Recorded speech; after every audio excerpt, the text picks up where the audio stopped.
അസ്സലാമു അലൈക്കും വറഹ്മത്തുള്ളാഹി വബറകാതുഹു.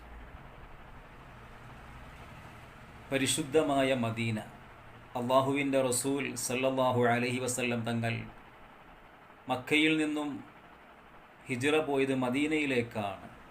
അവിടെ ചെന്നപ്പോൾ അവിടെയുള്ള മനുഷ്യർ എല്ലാവരും നബിയെ സ്വീകരിച്ചു. അവിടെ നബി തങ്ങൾ താമസമാക്കി അവിടെ അന്തിയുറങ്ങുകയും ചെയ്യുന്നു. ഈ മദീനയിൽ പ്രവേശിക്കാത്ത രണ്ട് കാര്യങ്ങളുണ്ട്. ലാ യദ്ഖുലുഹാ അത്താഊൻ വലദ്ദജ്ജാൽ.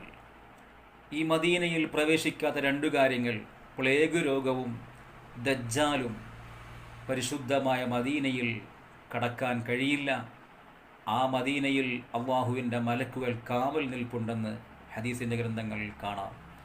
അള്ളാഹു സുബ്ഹാനഹു വ തആല മുത്തുനബിയുടെ റൗദയിൽ ചെന്ന് അസ്സലാമു അലൈക യാ റസൂലല്ലാഹ് പറയുവാൻ തൗഫീഖ് നൽകുമാറാകട്ടെ. അസ്സലാമു അലൈക്കും വറഹ്മത്തുള്ളാഹി.